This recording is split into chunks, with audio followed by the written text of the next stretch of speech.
Hey there, fellow travelers. Welcome to the Tolkien Road, a long walk through Middle-earth. On this episode, we continue our journey through The Lord of the Rings with Book 4, Chapter 2, The Passage of the Marshes.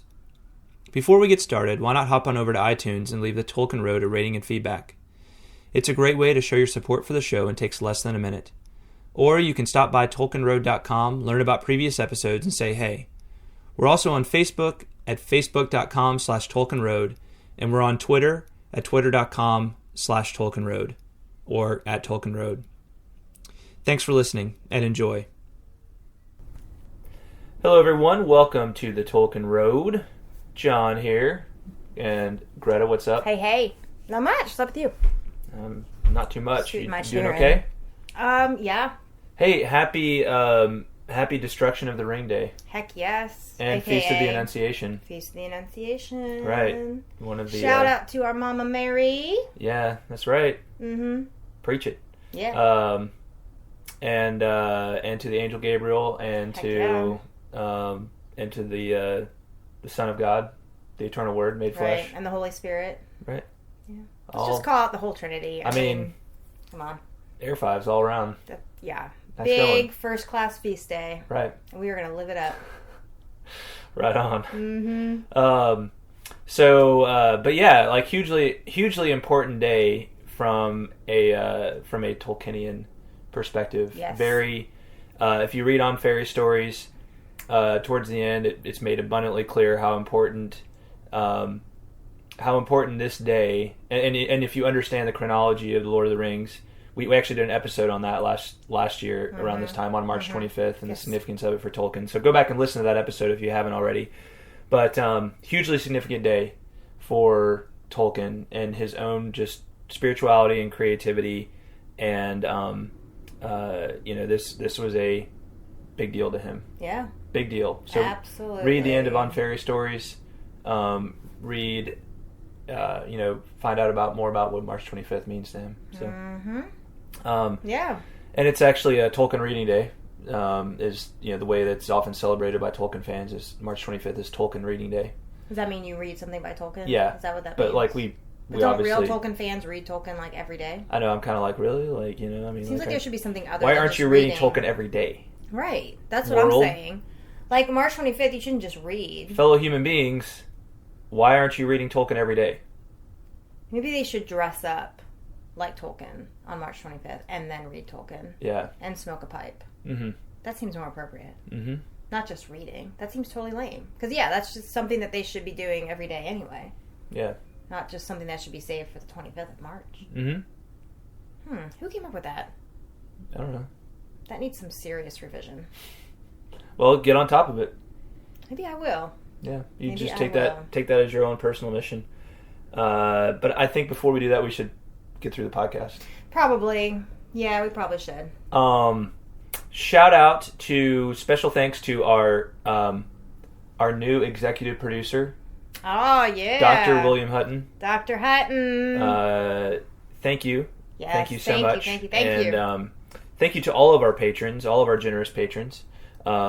You too can be a patron. Just head on over to patreon.com /Tolkien Road, or you can just go to tolkienroad.com. It'll take you straight there. When you contribute, you get access to all kinds of cool bonus content, like our most recent bonus episode on Tolkien's letter to his school friend Jeff Smith, written in the midst of World War I. Kind of surprising how interesting that letter was. Once we unpacked it. Once you take the time to unpack it, and that's. Yeah. Well, I thought his name was Geoff. No, I don't know. No, it's spelled like Geoff. I think that's just Jeff. But I could be wrong. It's a cool way to spell Jeff, though, I'll tell you that. Yeah. Yeah. And we have, so that we have 11 other bonus videos over there right now, and getting more every week. Trying to catch up a little bit actually on some ones we missed. But we'll make good on it. Yeah, We'll get 'em done. weekly bonus video, right? So, and you can download the MP3 of it if you don't want to watch the video and just want to listen to it. That's cool. Yeah. So there's no reason you wouldn't sign up for Patreon at this point. There's no reason, because you all love this podcast, and it's just extra cool stuff, and you get to contribute to making the podcast happen. That's awesome. Preach it. Want to also give a shout out to our newest patron, Caitlin Fascista. Caitlin. I think that's how you say your last name, Caitlin. So hopefully I got it right. If if I didn't get it right, just send us a note, because I'm going to say it, like every week at the end of the podcast. Right. So I just want to make sure I'm getting it right. Yeah. Okay. But thank you for your your generous contribution. Very much. And we need to do a drawing for the yeah, we haven't done one of those in a while, have right. we? So our last two winners, our first winner was Margaret Lyon, and then our second winner was Brian Orr. And what did they get? They got they got a choice between a couple of different books, like the Tolkien Reader, and then the Lays of Beleriand, and there was one other book that was a possible win in there. So okay. And here's the thing: as we get more patrons, the cooler the prizes we can give, right? Yeah. So I dream of the day where, like, every month we can do something like, give away a new car, or something like that. How does that relate to the Tolkien? It would have to be like a. Well, one of us will try to sign it like J.R.R. Tolkien would have signed it, or Okay. maybe we'll have them. Maybe we'll get a fat head, J.R.R. Tolkien rune on it or something like that. Okay. Yeah, I think. And then you can be the envy of the town as you drive around in your It's like Ferrari. it's like the Mary Kay, right? Isn't that like the symbol of you've made it, Mary Kay? Is you get the the Mary Kay car, the pink Cadillac. Maybe. I think I've it's Mary Kay. I've seen Or those is that driving around. Avalon? Or is it Avon? I don't know. Whatever. It's one of them things. It's one of those things, but yeah, cool prizes await if we get more patrons. So. Right. Well, anyway, so what is this winner? What does the winner of today's drawing get? Well, I'm glad you asked, Greta. One of those 3 books that I mentioned before. Oh, so we'll see. okay. It's up to them. Okay. But let's do the drawing. Yeah, let's do it. So Brian and Margaret, since they won recently, they will be excluded from this particular drawing. Okay. But we will. So we have 1, 2, 3, 4, 5, 6, 7, 8, 9 other patrons to consider here up for the drawing. So here we go. Hey Siri, pick a number between 1 and 9. Random number between 1 and 9 is 9. Oh, Caitlin. Caitlin, it's your lucky day. That's right. Caitlin signed up. So she is our newest patron. Patron number 11, but in this case number 9, because we took Brian and Margaret out of the mix. So Caitlin, you get a prize. So, let us know what you want. Yeah, I will be contacting you and finding out what you'd like for your prize. That is awesome, man. It's awesome to be a winner, It is. especially a random winner. Random winner, I know. I've always wanted to call in to like a radio show to win, whatever. Mm-hmm. But I never have. Maybe I should. I Well, don't listen to the radio enough. You can't be a random winner if you don't make that call. No, and I also can't know to make the call if I don't have the radio on. So maybe I just need to have the radio on more often. Right on. Well, I suspect people are done hearing us blab on about. They probably are. Whatever pops into our random heads. So, Yeah, well, maybe. real quick, secret word. Last from week, last or do we week. want to wait until the end and talk we about can do secret word Okay. now. So, Shannon Yeah, Stockbridge, Shannon. a.k.a. Quick Draw, That's right. guessed our secret word for last week that was submitted by Rob, Mm-hmm. the myth, the legend, the man, the myth, the legend, which was whimsical. Mm-hmm. That's a great secret word. That was Yeah. fun. So good job, Shannon. You get to pick our secret word for our next week's episode. So let us know what you want it to be. And because Rob actually guessed 2 secret words correctly in a row, he has also chosen today's secret word. Awesome. So there is a secret word in today's episode, so put on your extra good listening ears and see if you can figure it out. Yeah. And then be the first one to email me. Shannon's nickname should probably be like number 1.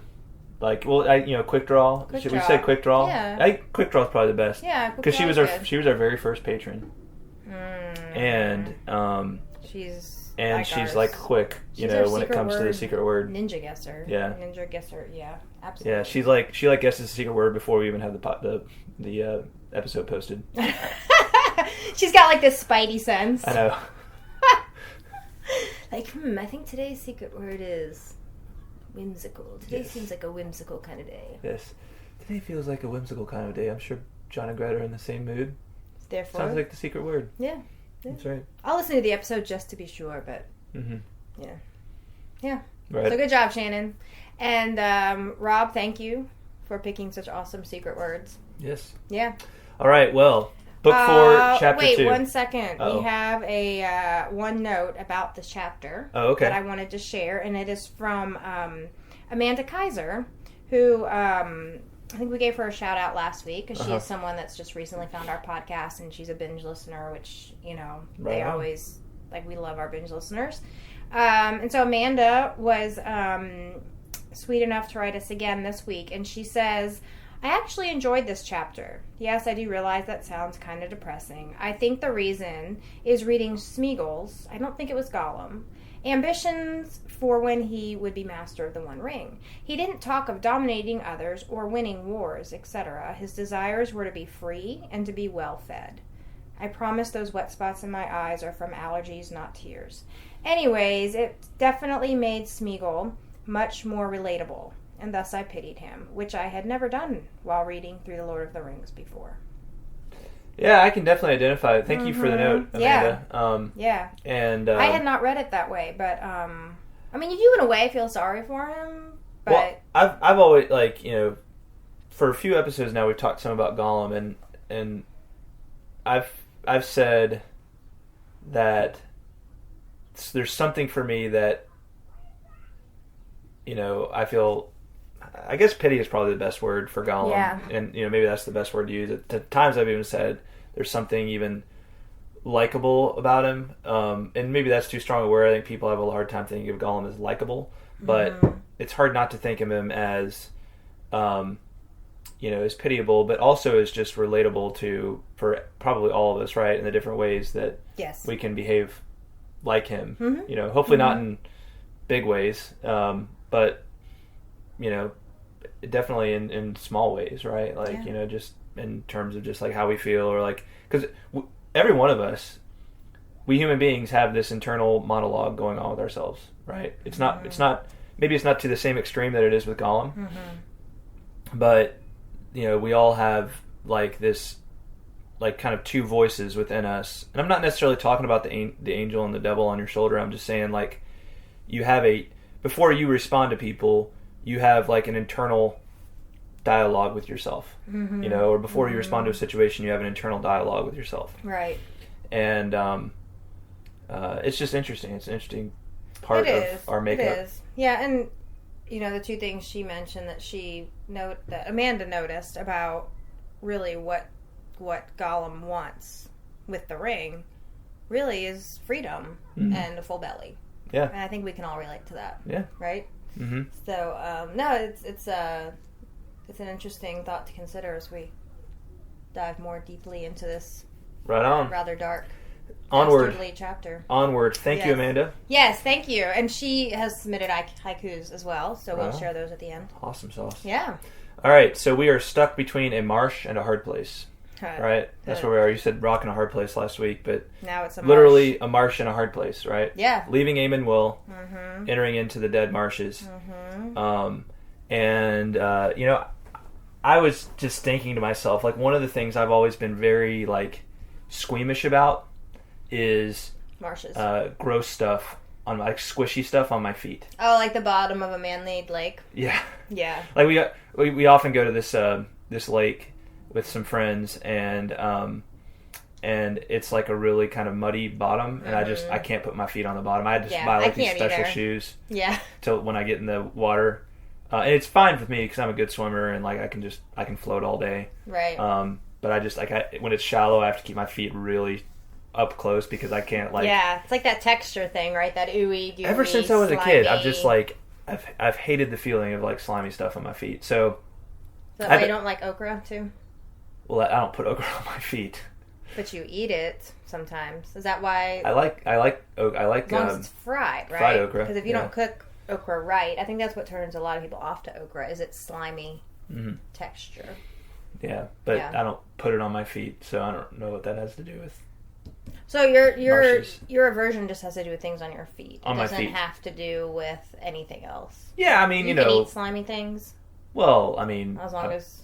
I'm not Would saying you I be love able- eating slimy things, Do but you think you would enjoy grape crushing? Like, like the wine, the like the things that they do in Europe. I wouldn't. I don't think in I'd mind doing that. That's California. not the same. It's not quite slimy. True. you know? It's squishy. Squishy maybe, but not slimy. Okay. And there's something kind of, there's a freshness to the grapes, that. Yeah, I guess It's that's different. true. I guess that's true. But I think it's just like stuff that's like kind of decayed, and gross and nasty Yeah, and it's like been sitting nasty. around for a while, stagnant. and So I gotta salute the hobbits for walking through this stuff, and I guess Yeah. I probably would have too if I had to, but man, they're And they don't even have special shoes, yo. they're going, and of course, well, they're used to walking around on their bare Well, feet yeah, in all cases, so that is one thing they have going for themselves. But They have well calloused Like, soles. I was thinking about like during Lent we do the Stations of the Cross on Friday, and like you're the whole thing there is you kind of like follow Jesus along as he goes toward the cross, and he kind of has to Right. will himself toward the cross, right? Because he doesn't have to do it, right? But he wills himself for the sake of love. Right. And that just popped into my head thinking about what they're doing, what Frodo and Sam are doing, going like willing themselves, going towards To such a Mordor. place that they even suspect they're not going to come out of. That they Right? Because they even at have a one point, conversation about at one point that. they feel pretty strongly Yeah. about that. Yeah. Yeah. So not in a pretty situation. No. I would probably prefer just to hang out in the rocks at Aemon Will rather than going into the Dead Marshes and onward towards Mordor. But Frodo knows where he's got to go, and he's gonna do everything he can to complete his mission. Yeah. So And that deserves a salute for sure. a lot going on with Gollum in this chapter. Uh-huh. I like. Do you want to read his poem here at the beginning of the chapter? Sure. As long as you don't make me do it in Gollum voice, because I don't have a good Gollum voice. No, I won't make you do it in Gollum voice. All right. You just need to start at the very beginning. Yeah. Okay. The cold hard lands, they bites our hands, they gnaws our feet. The rocks and stones are like old bones, all bare of meat. But stream and pool is wet and cool, so nice for feet. And now we wish. And now, and then it moves on, and he says, "What do we wish for?" Mm-hmm. And he says, Oh, do you want me to continue the poem, or what he says? Okay, because there's like a little interlude. Okay.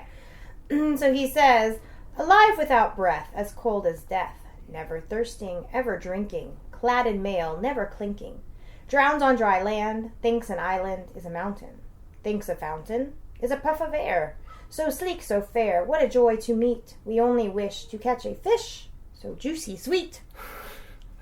I love Gollum's thing with the fish so juicy sweet. You know? That's totally not where I expected that to go. Yeah. Well, it's funny, he alludes back to the riddle game he played with Bilbo and The Hobbit there when he says, he guessed it long ago, Baggins guessed it. Oh. Right. But Oh, yeah. But not actually in the poem. yeah. Yeah. So, I think it's things like these that can make Gollum more endearing, right? Like, because you see you see the glimpses of his hobbitish nature return, right? Yep. Once upon a time, he was a hobbit, just like the hobbits we love, right? Not some kind of different. There, if you go back many episodes to where we talked about concerning hobbits and the different, types of hobbits and that kind of thing. He's obviously was a different one, but he was still a hobbit. Right. And so, little poems like these, they're kind of silly and everything, and they show the nature of just that lovable hobbit nature is still there to some degree. Yes. Right? Indeed it is. So, but this brings to mind the problem of food that they have 3 parties, instead of just 2 people to feed, they have 3 mouths to feed. And Sam starts to get worried about this, and for Sam, he just doesn't trust Gollum, and is hard pressed to want to trust him And so this gets Sam to thinking like, this is just one more reason why we shouldn't trust Gollum, because when he gets hungry, is he going to look for the opportunity to kill one of us and eat us? So gross. Yeah. Which would be cannibalism, yes? Yeah. Yes. It would.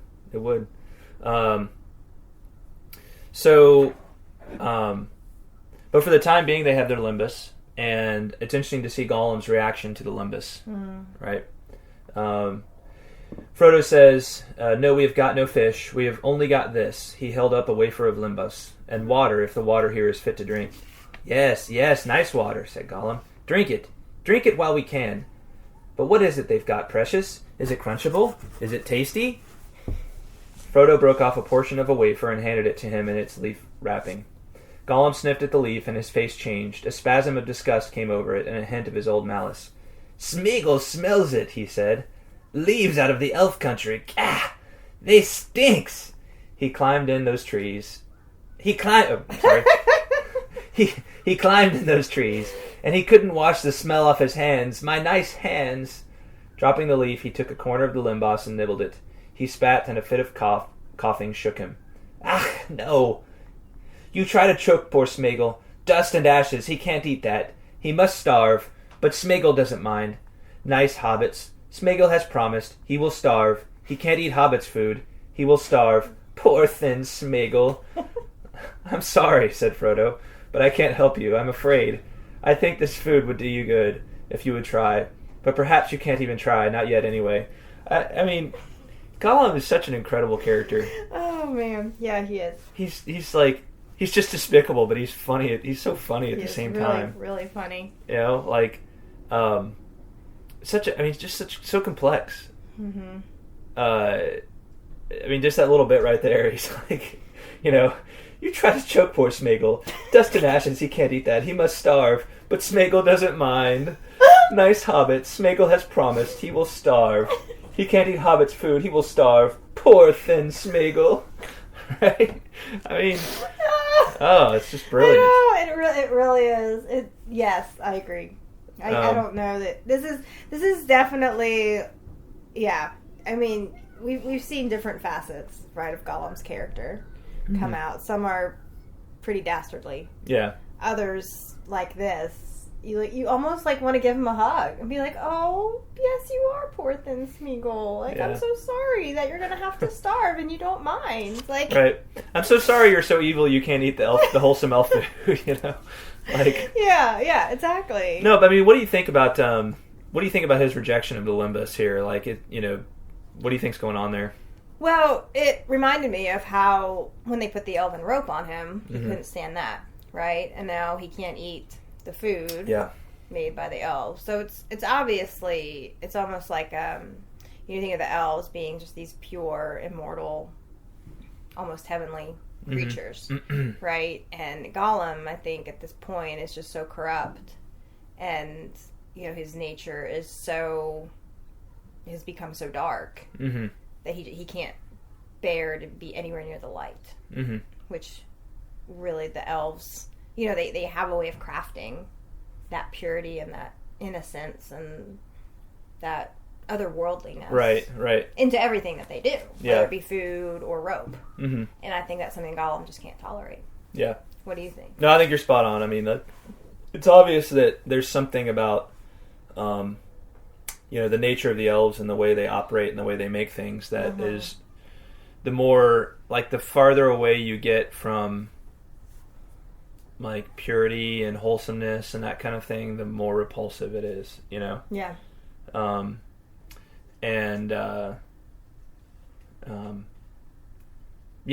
think it's I think it fits. Yeah, absolutely. It's I think of you've been feeding us kind of wholesome food for a long time, more wholesome food for a long time as a family, and but I think of just when you first, if you're used to eating junk food all the time, if you're used to eating just just total crap, candy and just stuff that you buy at the convenience store, and that's like pork rinds and Funyuns. Yeah, just junk, just garbage. processed. and then you try and go eat something that's like wholesome, like organic, straight from the farm. Mm-hmm. It might taste, for some people it might taste delicious, but it probably at first it's going to taste a little funny, like this. Well, yeah, because it's void weird. of all the preservatives Right. and processed whatevers that's in the other stuff that makes it taste good. Yeah, Right. it's almost like your taste buds need a rehabilitation, and maybe that's true, kind of morally too. Like when somebody has just fallen so far away that good and noble things are kind of repulsive to them, and I don't know. Maybe there's a little bit of that going on, but anyway, it's just an interesting phenomenon. It is, yeah. I was not surprised by it though. Yeah. I mean, as soon as I was like, well, he's not gonna be able to eat that. Mm-hmm. If he can't tolerate a rope, there's no way he can eat. It kind of makes me wonder if the elves intentionally know something to bake into it. That if they do something intentionally to make it so it would be repulsive to him, to somebody who's evil, or if it's just that's the way they make it, and it's like the nature just infuses. It's just it's an unintentional byproduct of them Right. making things that are so wholesome, right? I would think it would be that one. Yeah.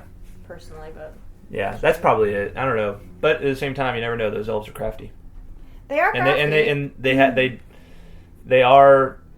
The world around them tends to be at war with them. A lot of the world around them tends to be at war with them. Indeed. So moving on a little bit, there's this whole issue of trusting Gollum, and it started with the last chapter and Frodo, telling Sam to take the rope off of his ankle, Right. and just Frodo kind of making some kind of deal with Gollum that only he could understand, to trust him, to lead them in the right way, right? Yep. It's just such a it's kind of a strange little act of faith that he makes, right? Like, I mean, it almost seems foolish, for Frodo to do this. Yeah, I would agree. Now I they definitely relate more to Sam's. Now they are in a difficult situation, no doubt. Like Yeah. they don't entirely know the way Gollum seems to. So, there's definitely a shrewdness, a kind of a wise as serpents and gentle as doves kind of aspect to this that seems to be going on with Frodo. It says, Sam expresses his fears. He says, "We've got to get some sleep, but not both together with that hungry villain nigh. Promise or no promise. Smeagol or Gollum, he won't change his habits in a hurry, I'll warrant. You go to sleep, Mr. Frodo, and I'll call you when I can't keep my eyelids propped up. Turn it about, same as before, while he's loose." "Perhaps you're right, Sam," said Frodo, speaking openly. "There is a change in him, but just what kind of a change and how deep I'm not sure yet. Seriously, though, I don't think there is any need for fear at present.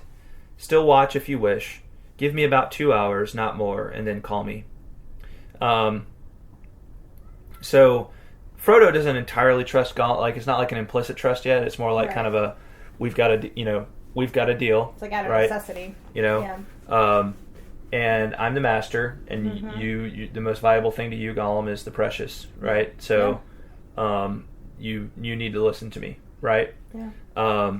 So this is not a family covenant bond here. This is a kind of a contract of like, okay, you keep your end of the bargain, I'll keep my end of the bargain, right? But this is an uneasy. It's like a truce, right? You've got like truce, treaty. You got like a ceasefire, a truce, a treaty, and an alliance, right? Yeah, they're definitely not in an alliance. In a political scheme, definitely not in an alliance. Not in a treaty either, right? This No. is more of like a truce. Okay, we're gonna call off the fighting. We're in a truce. See, we did a ceasefire at first. We've made a truce now. Right. We're gonna try to work towards something that's mutually advantageous here. Yep. Yep.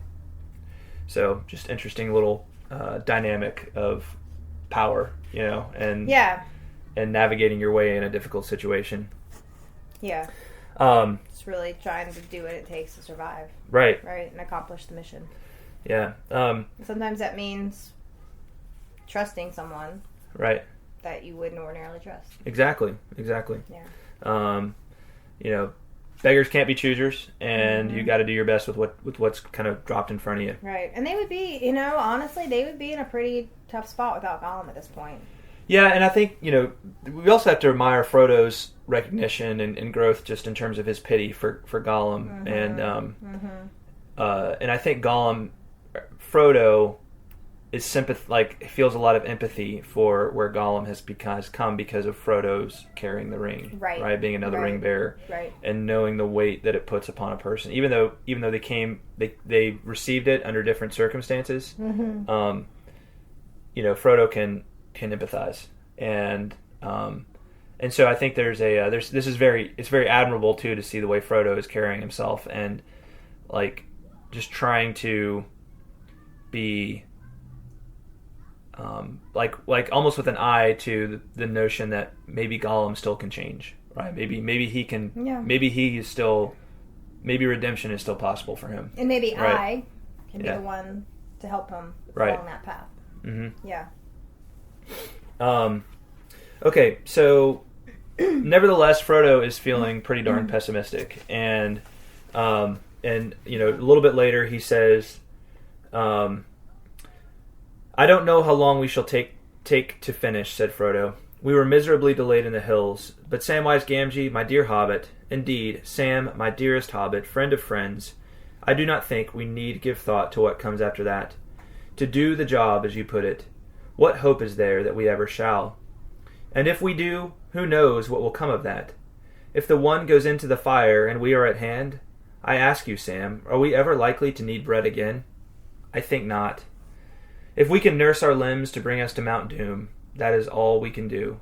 More than I can, I begin to feel." So Frodo, it's starting increasingly to become real to Frodo that this is a one-way trip. Yeah. Right. It's a suicide mission. Yeah, this is a journey into the mouth of the beast, and they're likely to be devoured along with it, even if they succeed in their mission. Right? What does he mean in this last thing that he says? More than I can, I begin to feel. What does he mean by that? That's a good question. If we can nurse our limbs to bring us to Mount Doom, that is all we can do. I kind of wondered if, toward the end of his little speech, he just got so tired. Yeah. That he just wasn't thinking straight and he wasn't forming complete thoughts. Yeah, it's a, what's the word for when somebody says, it's like a non sequitur. Somebody says something that non sequitur means does not follow, right? Yeah. So it's like it's something somebody says that would strike you as what does that have to do with what we were talking about? Okay. I don't know. It's almost like a stream of consciousness. Yeah. Something that's going on in his head that he hasn't shared. Yeah, and I think that's something we seem to notice about Frodo as the story goes on is he increasingly becomes he's starting to almost go between his outer original Frodo self and kind of an internal sort of the beginnings of the kind of Gollum effect, right? Of kind of going into himself, drawing within. But everybody is within themselves, but that kind of that we see with Gollum at the end of this chapter, that that outward dialogue that he's having between two personalities, it's almost like that is we're seeing the beginnings of that within Frodo, right? Yeah. I mean, that's one theory, that could explain that. That's true. Yeah, that's a good thought. Yeah. Just if we can nurse our limbs to bring us to Mount Doom, that is all we can do. More than I can, I begin to feel. He almost he's not saying that to Sam. He's just kind of looking off. Yeah. Yeah. Speaking to himself. It's I think it's a mark of stress. That seems right to me. I Yeah, feel like I do that would sometimes agree. when I'm under stress. Yeah. You just say things that have nothing to do with... You're by yourself and you say something out loud. Yeah. Right? Yeah. I don't think that's... And then if you're unfortunate enough to have somebody in the room with you, they're like, what? Yeah. Okay, you're going crazy, dude. Yeah, just pretend that didn't happen. Right. Moving on. All right, so... But I just want to say real quick, I think Sam's response to Frodo's... To Frodo's response to his initial question, I think it's very touching. Yeah. He says, Sam nodded silently. He took his master's hand and bent over it. He did not kiss it, though his tears fell on it. Then he turned away, drew his sleeve over his nose, and got up and stamped about, trying to whistle, and saying between the efforts, "Where's that dratted creature?" So I think it's just a very, like, you can see how moved Sam is. You can, I just think there's so much here. I mean, it's his love for Frodo, right? It's also his, like, just probably remorse of, what's behind and what's ahead, Right. But then at the same time, like, he kind of lets himself go for a brief moment, but then realizes, I have to be strong for my master. Right. Right. And he just pulls it together real quick. Mm-hmm. Mm-hmm. So I think that's another one of those, moments that I want to reach through the book and just squeeze Sam and tell him how awesome he is. Yeah, he's great. Sam is great. He says a little bit later. He says, "Worms or beetles or something slimy out of holes. Brr, the nasty creature, the poor wretch," referring to what Gollum might be eating. what he might be chewing. Yeah. But I feel like Sam refers to Gollum as the poor wretch a couple of times, and that's interesting to me because it's almost like Sam maybe he may be starting to pity him as well. Instead of just feeling like he wants to kill him. I would agree. Yep.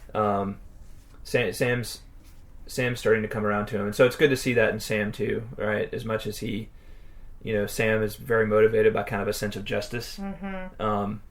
He's starting to feel a little bit of pity towards Gollum and just being like, that's interesting, that effect, because I think of how often like that happens when people, I know it's happened with me before, where you have a view of somebody who you just kind of know them from a distance. You may not even know them personally, but you have kind of a view of them from a distance. And maybe a public personality or whatever they might be, right? But and you just think they're wretched. But then you have an opportunity to meet them up close or to get to know them somehow in a more personal way, and you might still feel like they're, there's a lot of things you don't like about them, or there's a lot of things that you disagree with them, but you start to see the human in them, right? You start to see the person, the person in them, and you start to realize, wait a minute, we're not so different, Yeah. It's just it's a fascinating little effect that being up close and personal with somebody can help you to grow in sympathy towards them, right? And empathy towards them. And I think it's why I just like despise politics so much, is like because it's all about like your public persona and all this kind of stuff instead of just like being genuine, Telling people what they want to hear, and showing them what they want to see. More than that, it's not just that, but it's like it's attributing to other people a public persona that's advantageous to you, in like making them look bad instead of being like, no, this is another human being who's trying to accomplish good things. We may not agree on everything, but maybe if we actually sat down face to face and tried to work things out, there would be more possibility, of being kind. But if everybody was just genuine, right, and that's the thing too, is like really. Something the Bible talks about a lot is seeing Christ in everyone, right? Now that is something, it's easier to see Christ in some people than it is to see him in others, right? Seeing Christ in Gollum, that's a lot harder than seeing Christ in Frodo or Sam, right?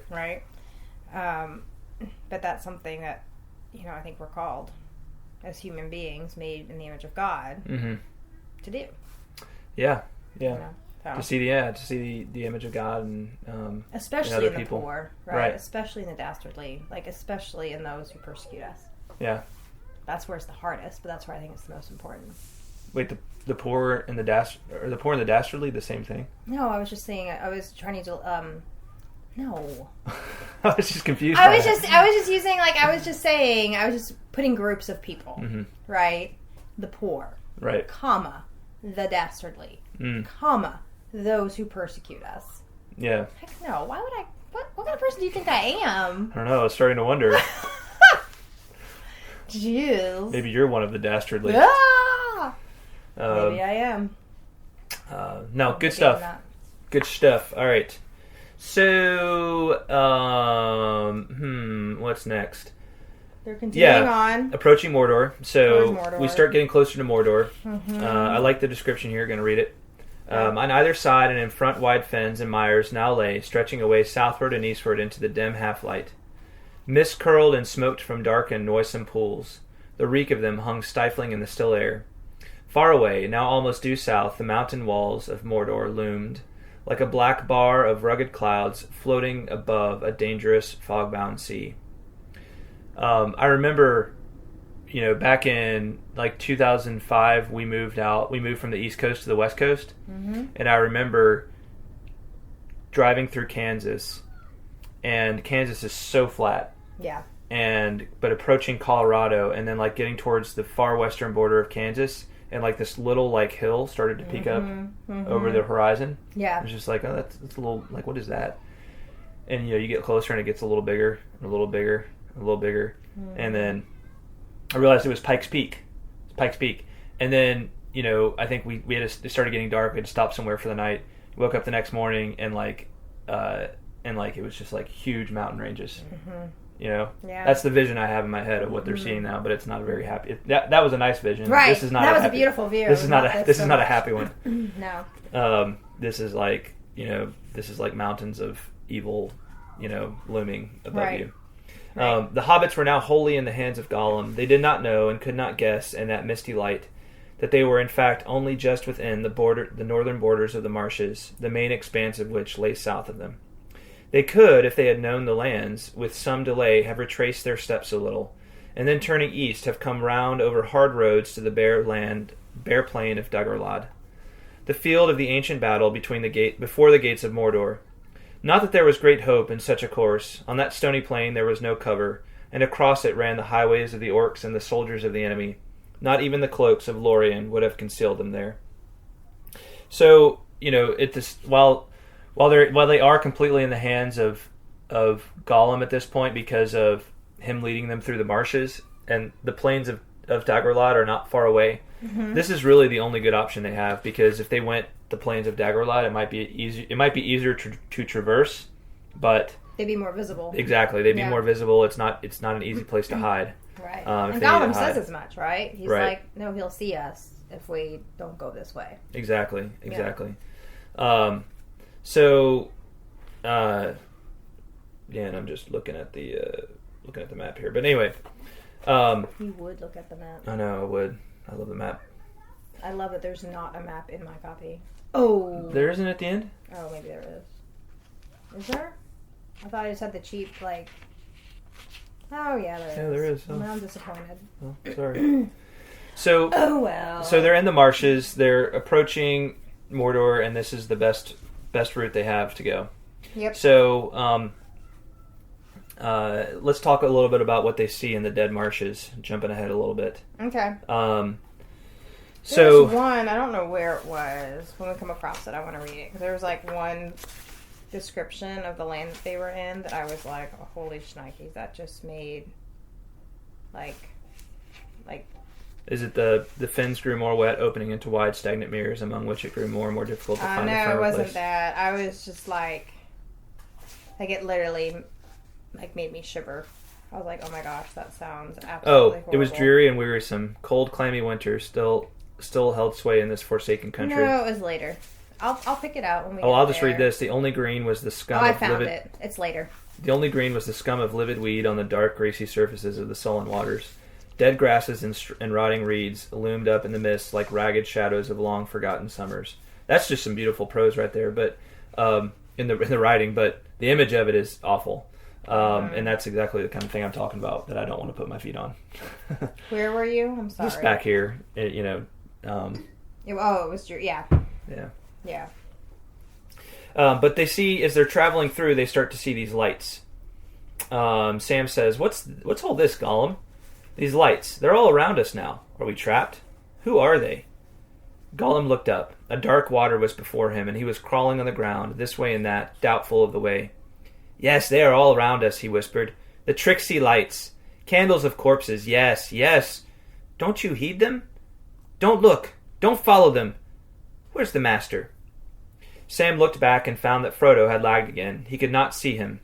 He went some paces back into the darkness, not daring to move far, or to call in more than a hoarse whisper. Suddenly he stumbled against Frodo, who was standing lost in thought, looking at the pale lights. His hands hung stiff at his sides.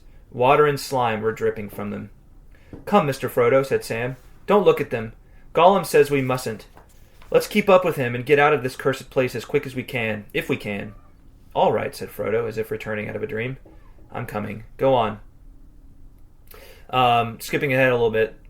"There are dead things, dead faces in the water," he said with horror. "Dead faces." Gollum laughed. "The Dead Marshes. Yes, yes, that is their name. You should not look in when the candles are lit." "Who are they? What are they?" asked Sam, shuddering. "I don't know," said Frodo in a dreamlike voice. "But I have seen them, too, in the pools when the candles were lit. They lie in all the pools, pale faces, deep, deep under the dark water. I saw them, grim faces and evil, and noble faces and sad. Many faces proud and fair, and weeds in their silver hair. But all foul, all rotting, all dead. A fell light is in them." Frodo hid his eyes in his hands. "I know not who they are, but I thought I saw there men and elves and orcs beside them." "Yes, yes," said Gollum. "All dead, all rotten. Elves and men and orcs, the Dead Marshes. There was a great battle long ago, yes. So they told him when Sméagol was young, when I was young before the Precious came. It was a great battle. Tall men with long swords, and terrible elves and orcs shrieking. They fought on the plain for days and months at the Black Gates. But the marshes have grown since then, swallowed up the graves, always creeping, creeping." So, I was looking up this, the Dead Marshes, trying to figure out if there was some deeper explanation as to where, how they came to be like this, where you've got these basically like corpses with candles beneath the water. It's kind of creepy. Oh, it's totally creepy. Hashtag creepy. Yeah. It's totally creepy, but there's no I couldn't find any kind of deep explanation as to what other than just like these are men and elves and orcs that died in a battle. In the battle. Do you know what battle it was? But it was I think there were some different battles, but one of them was the battle at the last alliance of men and elves, right, which took place on the battle plane right next door, right. So there's there's no solid explanation of what is going on here, like why they have these candles that are lit underneath. That's the weird thing, right? Is that not that you've got these bodies necessarily, but you've got these candles. Candles, yeah. Right. That is very strange. So I don't know if anybody knows of some obscure reference to what's going on there, but if you do, let us know. We'd love to, please do. Love to know more information. It'd be interesting to know more. So Gollum warns him away. Don't look at the lights. Very carefully, or hobbits go down to join the dead ones and light little candles. Follow Sméagol. Don't look at the lights. Just a bit later, as they're continuing to traverse the Dead Marshes, slogging their way through, they hear the piercing scream. That's a perfect. Yeah, this is slog. Perfect verb. Yeah. Slogging. Then suddenly all three halted, stiffening and listening. To Frodo and Sam it seemed that they heard, far away, a long wailing cry, high and thin and cruel. They shivered. At the same moment the stirring of the air became perceptible to them, and it grew very cold. As they stood straining their ears, they heard a noise like a wind coming in the distance. The misty lights wavered, dimmed, and went out. Gollum crouches, just cowering beneath it all, but basically we have one of the riders is out and about again. And this is the second time. So before they heard one of the riders last chapter when they were naming Will. This is the second time they've heard a rider on a winged, one of the riders on the winged beasts, right? So they fell forward, groveling heedlessly on the cold earth, but the shadow of horror wheeled and returned, passing lower now, right above them, sweeping the Fenreek with its ghastly wings. And then it was gone, flying back to Mordor with the speed of the wrath of Sauron. And behind it the wind roared away, leaving the Dead Marshes bare and bleak. The naked waste, as far as the eye could pierce, even to the distant menace of the mountains, was dappled with the fitful moonlight. Gollum wails, Wraiths on wings, the Precious is their master. They see everything, nothing can hide from them. Curse the white face. And they tell him everything. He sees, he knows. Ah, Gollum! It was not until the moon had sunk, westering far away beyond Tol Brandir, that he would get up or make a move. So Gollum is freaking out now. He thinks they're giving away the white face, the moon, is giving away their presence. But as things transpire, it would seem not. It would seem that maybe it may be right that they sense that the ring is nearby, but they don't know the exact location of it. Right. Right. There's no indication that they actually Gollum and exactly Frodo that they've Sméagol. actually figured it out. Right. So they've been with Gollum for 5 days now. Right. Or they're beginning the 5th. Here's a description that just really kind of made me shiver. Mm-hmm. It said, even to the mirror of dead faces, some haggard phantom of green spring would come. But here neither spring nor summer would ever come again. Here nothing lived, not even the leprous growths that feed on rottenness. The gasping pools were choked with ash and crawling mud, sickly white and gray, as if the mountains had vomited the filth of their entrails upon the lands about. High mounds of crushed and powdered rock, great cones of earth, fire-blasted and poison-stained, stood like an obscene graveyard in endless rows, slowly revealed in the reluctant light. I mean, holy shnikes, can it get any worse? I know, that's... leprous, rottenness, choking on ash, Mm-hmm. crawling muds, mountains vomiting filth of entrail. I'm like, what? Tolkien, what in the world are you doing to us? Well, yeah, it was a nasty place. Oh, horrible. It's like hell, Yeah. right? I mean, Yeah. this is like... Maybe, At least one of the circles. at least one of the rings. Yeah, exactly. Yeah. So, not a happy place. No. Not a happy place by any means. But they continue to slog But at the same time, got to shout out to Tolkien's ability to describe landscapes absolutely. extremely well. Yeah, Very even the vividly. really dastardly ones. Yeah. He kind of nailed it on that. Mm-hmm. Mm-hmm. I mean, who would have thought of having mountains vomit entrails? Yeah. Like, yikes. I know. That's Gross. like a really nasty mental picture. Grody. Yes. Um, Anyway, moving on. So Frodo and Sam begin talking about the possibility that just the changes they're seeing in Gollum. I think they're concerned after what just happened, where he was like, "Oh, we're giving away." Right. Sam thinks he senses a change in Gollum. Gollum seems more fawning and would be friendly. But at the same time, he sees a strange look in his eyes, especially towards Frodo. Mm-hmm. And he goes back, and he seems to be lapsing back into his old manner of speaking. So it's almost like for a little while, Gollum was starting to become more Smeagol and becoming more agreeable to the hobbits. Right. But then when this happened, when the Black Rider showed up again, it freaked Gollum out, and his bad side started winning out more. Mm-hmm. Right. So. Yes. Kind of brought out the fear in him, and that's making him revert back to the Gollum that they really can't trust. Right. Right. So it says Frodo seemed to be weary to the point of exhaustion. He said nothing. Indeed, he hardly spoke at all, and he did not complain. But he walked like one who carries a load, the weight of which is ever increasing. And he dragged along slower and slower, so that Sam had often to beg Gollum to wait and not to leave their master behind. It says Frodo, as they got closer and closer to Mordor, felt the ring on its chain about his neck grow more burdensome. He was now beginning to feel it as an actual weight dragging him earthwards. But far more he was troubled by the eye, so he called it to himself. It was that, more than the drag of the ring, that made him cower and stoop as he walked. The eye, the horrible growing sense of a hostile will that strove with great power to pierce all shadow of cloud, and earth and flesh, and to see you, to pin you under its deadly gaze, naked, immovable. So thin, so frail and thin, the veils were become that still warded it off. Frodo knew just where the present habitation and heart of that will now was, as certainly as a man can tell the direction of the sun with his eyes shut. He was facing it, and its potency beat upon his brow.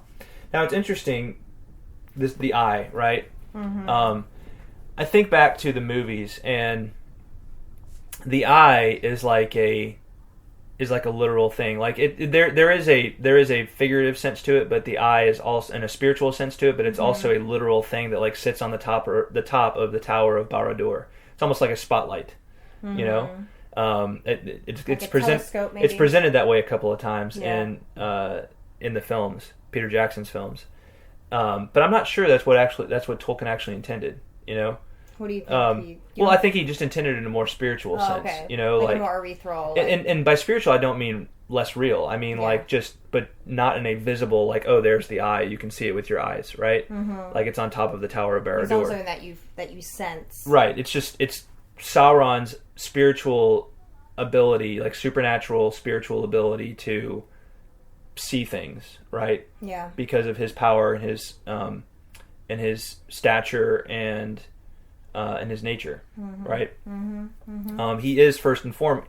Sauron originally is a spiritual being who takes on corporeal form, Right. That's right? true. Yep. But as clothing, right? Not as part of his nature, right? So he is a Absolutely. spiritual being. Right. So it's just something I want to keep in mind as we go forward. Like, is the eye an actual eye sitting on top of the Tower of Barad-dûr, or is it just a spiritual eye, right? It'll be interesting to see how that pans out for us. Yeah. Yeah, you're right. It seems to me, like, just from what we've read about how it's affecting Frodo, and it's affecting him obviously the most, it seems it's obviously linked to the ring, right? The one who's carrying the ring. Mm-hmm.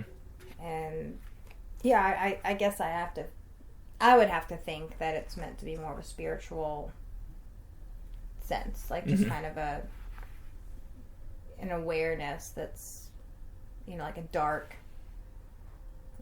foreboding, you know, like feeling Right. or awareness, I guess. Yeah, just an awareness of, like, another presence. Yeah. Right. Yeah, and not a good presence. Not a good presence, a malicious presence. Yeah, I just realized that I jumped ahead with my No, you're good. You're good. nasty. Well, let's move on. description. Last thing about this chapter is Gollum's little dialogue that Sam witnesses. Gollum's dialogue with himself that Sam right. witnesses. Right. So, Sam just kind of pretends to be asleep and watches Gollum going back and forth on this. And it's almost like Smeagol is trying to reason and bargain with Gollum. So, we've got Smeagol and we've got Gollum. Smeagol is the kind of fearful hobbit that Gollum used to be, right? And that is maybe starting to reassert itself because of the kindness that Frodo has shown to him so far. Right. And Gollum is the fearful wretch that, will just do anything he can to get his hands on the ring. Yes. Right? Yes. That's all he cares about. Right. And it says a pale light and a green light alternated in his eyes as he spoke, which is kind of, creepy and That is interesting. totally creepy, yeah. It's almost like he's possessed in a way, Smeagol promised, said the first thought. Yes, my precious. We promised to save our precious, not to let him have it. Never. But it's going to him, yes, nearer every step. What's the hobbit going to do with it, we wonders? Yes, we wonders. I don't know. I can't help it. Master's got it. Smeagol promised to help the master. Yes, to help the master of the precious. But if we was master, then we could help ourselves. Yes, and still keep promises. But Smeagol said he would be very, very good. Nice hobbit. He took cruel rope off Smeagol's leg. He speaks nicely to me. Very, very good, eh, my precious? Let's be good as fish, sweet one, but to ourselves. Not hurt the nice hobbit, of course. No. But the precious holds the promise, the voice of Smeagol objected. Then take it, said the other, and let's hold it ourselves. Then we shall be master, Gollum. Make the other hobbit, the nasty, suspicious hobbit. Make him crawl, yes, Gollum. But not the nice hobbit? Oh no, not if he doesn't please us.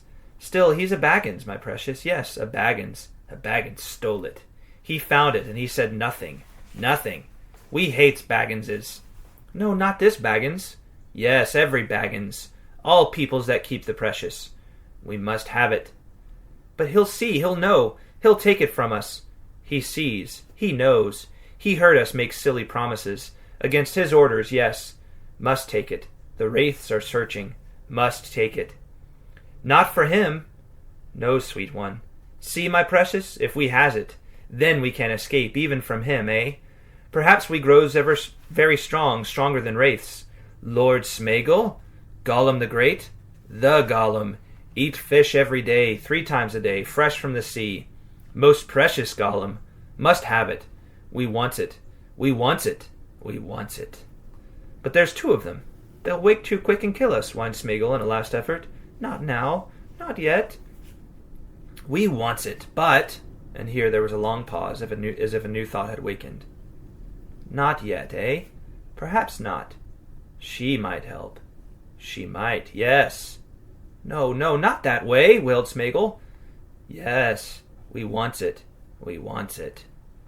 Each time that the second thought spoke, Gollum's long hand crept out slowly, pawing towards Frodo, and then was drawn back with a jerk as Smeagol spoke again. Finally, both arms, with long fingers flexed and twitching, clawed towards his rock. His neck. I'm sorry, towards his neck. His rock. Sorry. Weird. Yeah, anyway. That's pretty crazy. You know what I noticed, and I didn't pick up on this when I read it just myself, when I was following along as you read it. I noticed that when Smeagol... Smeagol? Yeah, when Smeagol is talking, or Smeagol, whatever. How do we say it? Smeagol is the voice that wants to be, that keep his promise to Frodo. Right. So when Smeagol is talking, the voice of Smeagol, it's like very coherent, normal speech. Mm-hmm. Right? But when Gollum takes over, that's when they start talking like weird, like ourselves, and he starts using he starts talking about like peoples and ourselves and we wonders. Yes, we wonder. Like just uses bad grammar and doesn't talk like a normal person talks. Right. But Smeagol talks completely coherently and like a normal person would talk. Mm-hmm. So it's just kind of interesting to me that. No, that's a good point. That's a really good point. I hadn't picked up on that either. There's two different. Would you call? I never took. You were a nurse by background, not a psychiatric nurse, but I did a psych rotation. You did some psych work once upon a time. Yep. Is this schizophrenia? Is that what this is, or? It could be that, or it could be more like a split personality disorder. Yeah. They're, schizophrenia is. See, they're different. Mm-hmm. Like schizophrenia is more you're hearing voices in your head. Yeah. And kind of responding to them, but you don't do this outward, you don't do an outward thing. Okay. An outward dialogue between two people. I would think this is probably more of a split personality thing. Mm-hmm. Like where there's literally two people. Did you ever experience somebody with a split personality? I read books. Yeah. About people with split personality. I don't think I ever experienced people with schizophrenia. Mm-hmm. Schizophrenia, I think, is more treatable though, because you can there's medication that can help. Because schizophrenia is more of an inward dialogue. You hear the voices, whatever. Whereas split personality, it's really bizarre. It's like people they literally think that they're two different people. Yeah. And there's often there's a good one and then a not so good one. Yeah, I'll just throw this out there. If anybody listening is a psychiatric doctor or nurse and wants to... One of our dear friends is a psychiatrist. I was actually thinking maybe a fun bonus episode would be to have him as a guest. Our friend diagnose Gollum. Well, not just that, but just kind of get his take on just the different psychology. And he's a big Tolkien fan. He's a big Tolkien fan. So in fact he's such a Tolkien fan that when we were out at lunch on his birthday the other day, I offered to buy him lunch, and then he insisted on buying me lunch because that's the way hobbits do it. So yes, it's awesome. Yeah. So I think that might be something to think about. But yeah, I'm sorry, I didn't mean to interrupt. Yeah. Yeah. Any psychiatrists out there? Well, yeah. From listeners, I'd love to hear it. We might do that with our friend, the psychiatrist, and but I'd love to hear from any listeners what you all think. What's going on with Gollum? Yeah, and it could very well be that people come back and say this isn't a mental thing, this is something different. But I just like to hear what people think is going on. People who are in the know on this kind of thing, what they think. Maybe there's some good articles or things like that out there about it. So anyway, so Sam witnesses this whole dialogue that Gollum has with himself. I can't believe that he just sits there and watches it. I think he's just trying to gather intel. He probably is, but once Gollum starts reaching for his neck, for Frodo's neck, it's kind of like, I don't know. I guess I didn't mean to interrupt you. I was just gonna say that I was kind of when I was reading this, I was like, "Come on, Sam, do something." Yeah. And then he finally does, but it's not what I expected him to do. I expected him to jump up with a dagger, right, and basically threaten to kill Gollum. But no, all he does is he's just like, oh, okay, now I'm awake. Yeah. And he just makes his presence known, which I think was brilliant, right? Because he didn't want to show his hand too much. Right. But he did just enough to kind of... Because if he had, then the Gollum side would have won out even more, because he would have been exactly like, he knows, right. the fat hobbit knows. That's you right, know? the fat hobbit knows. Right. Yes. So, I like when Sam wakes up, he says, "Nice hobbits, nice Sam. Sleepyheads, yes, sleepyheads. Leave good Smeagol to watch. But it's evening, dusk is creeping, time to go." I like the fact that he refers to him as sleepyheads. Yeah. Yes, sleepyheads, nice hobbits, nice Sam. nice Greta. That's what I'm gonna say to you from now on. Nice Greta. After you wake up in the morning, you'll be like, "Nice Greta, nice Greta." Oh, that wouldn't be at all weird. Yeah. No, not at all. No, but yeah, I just think it's I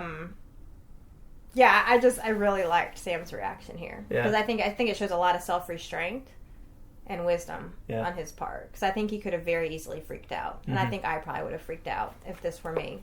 Right. But instead, he just very calmly stretches and lets out a big yawn. Is like, "Oh, okay. Just want to let you know I'm here and I see you. Right. And things could go badly if you Anything keep new? this up." Anything new, Smeagol, or should I call you Gollum? Right. That's your real name.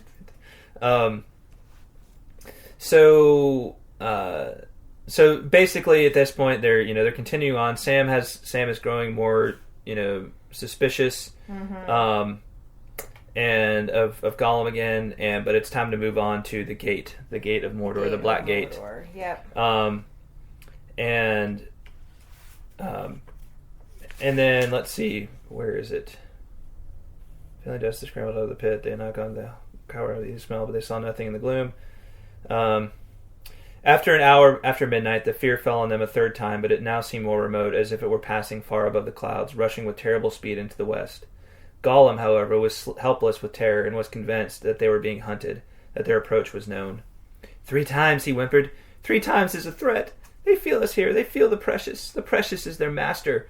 We cannot go any further this way. No, it's no use. No use. And Frodo has to command him a little angrily to keep going on. But I want to call out that this is this is an overlap with what goes on in Book 3, right? Because remember, towards the end of Book 3, they see one of the Nazgul, one of the Black Riders in the air. The other group? I think it's, who is it? Is it like Aragorn? And the other part of the Fellowship. Okay, the other part of the right? Fellowship, yeah. Yeah. In Book 3, they see this, right? And they talk about, what was that? And they say it's one of the riders coming out of the right, kind of the west. And I think that's what's going on here, right? Okay. I think so this is. they're seeing the same thing. I think this is just after Pippin puts his hand on the Palantir, right? Oh, so that could be why. Do you think that was why the Nazgul were released? Because of Pippin putting his hand. Yeah. Right. Okay. I think that's why it's flying away here, because it's high above the clouds, so it's not prowling this area looking for anybody, but Gollum thinks it is, because he's just afraid of him. Yeah. So. Yeah.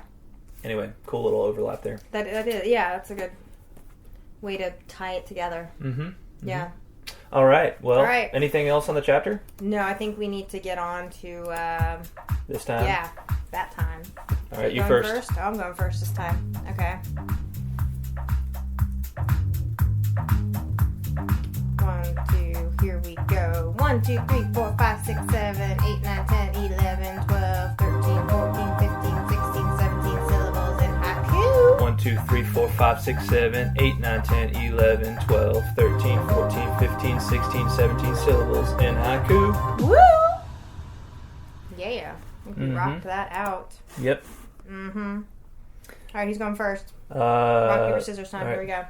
Rock, paper, scissors, shoot. I got you. I Got knew it. it. You I win. knew it. I knew it. I win. I'll let you win. Okay. I'm going to go first. Okay. Heading toward Mordor. Deathly lights threaten. Gollum leads on. Frodo gains weight. Ooh, nice. I like that. Frodo gains weight. Frodo gains weight. Yes. And not because he's eating too much. No, Elembus is actually surprisingly low in calories. Yeah. Yeah. That's good. Read it again for me. Oh, okay. Take 2. Heading toward Mordor, deathly lights threaten. Gollum leads on. Frodo gains weight. Right on. Yeah. Good stuff. Thanks, yo. All right, want to hear mine? Yes, totally. All right. What a mess. Through the dead marsh, led by a poor wretch, do all the lights lie?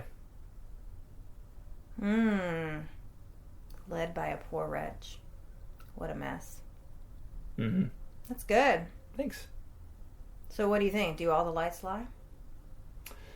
Well, the whole thing there was you got the lights in the marshes, and then you got Gollum, talking about how, normally the sun or the moon would be a nice object, but in this case, they're kind of bad because they could expose the hobbits, right? Got it.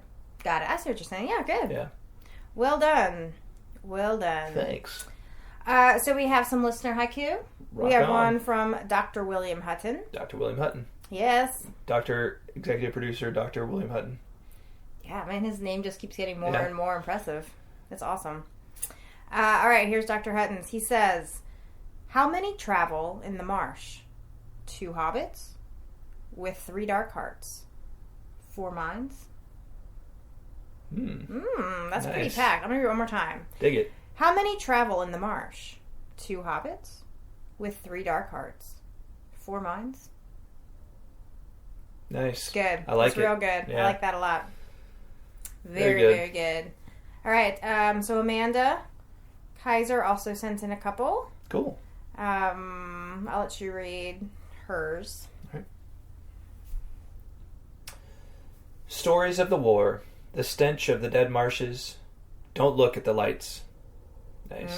That's good. You want to read the other one? Stench. Mm-hmm. That's good. Yes, here's Amanda's second one. Wraiths on wings. Lust of freedom and of fish. Trust is shattered. Nice. Man, Good stuff. Amanda's like, she's making a run for Haiku Ninja, I think. Mm-hmm. Josh is going to need to step up his game. Speaking of... Is Josh? No, so actually, speaking of Josh, that was actually a really good, not necessarily intended lead-in. But we did get a note from Josh. No haikus, but he says he has some exciting news for us. He says, sorry for not having any haikus this week. I have been preoccupied with work and revisions because he's working on his thesis. Right. Well, he's working on his application.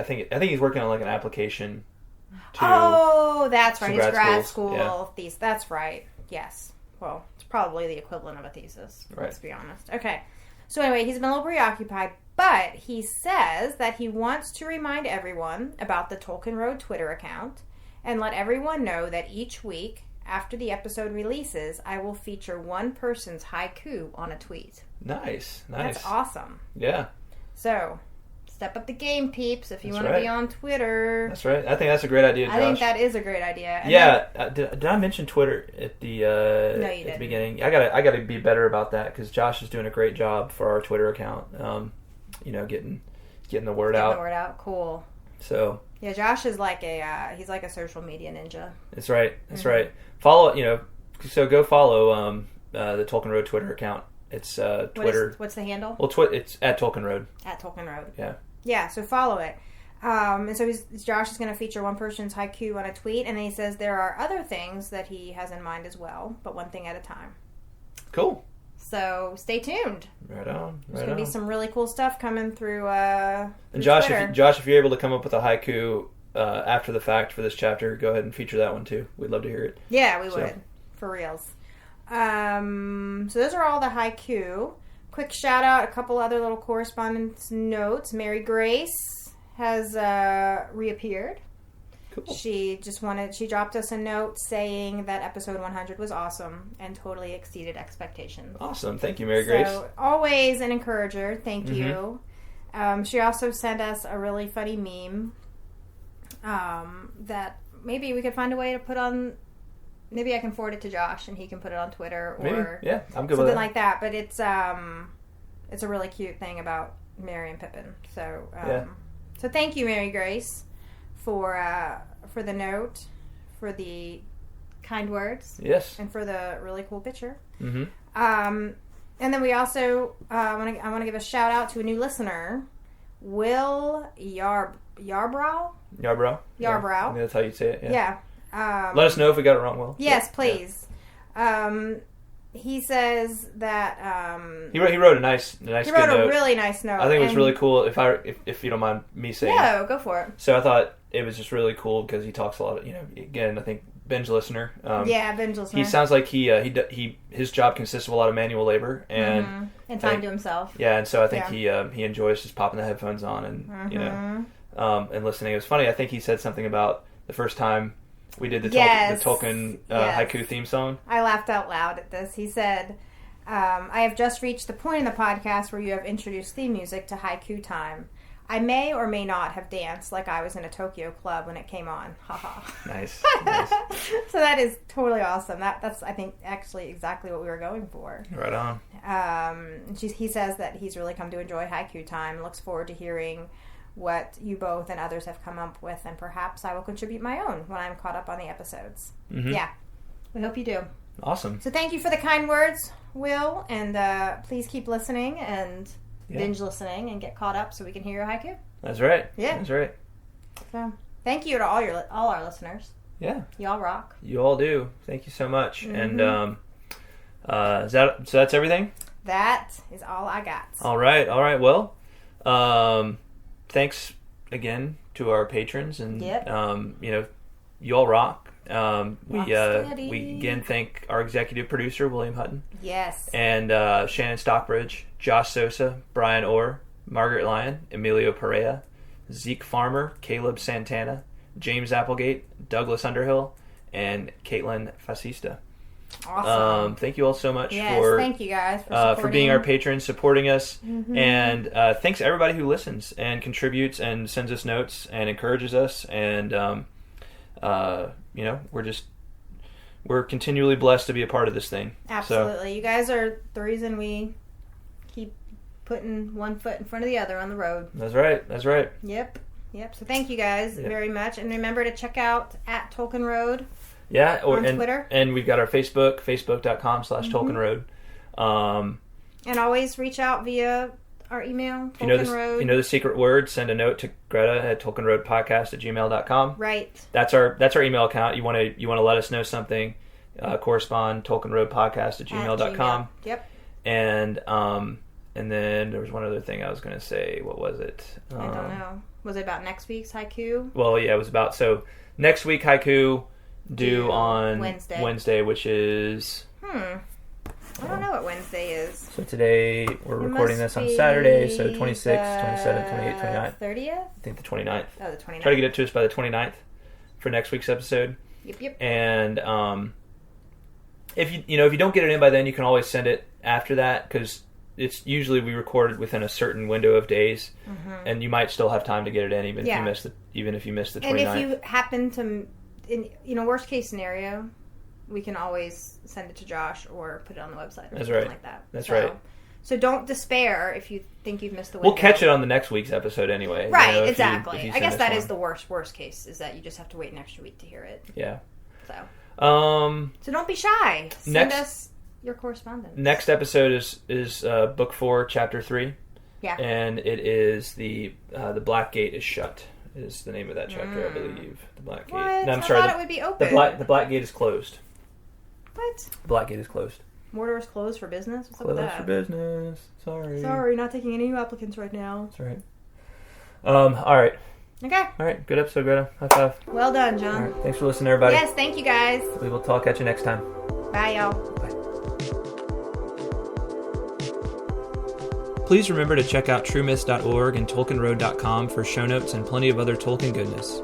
Also, if you're enjoying the podcast, would you please leave the Tolkien Road a rating and feedback on iTunes?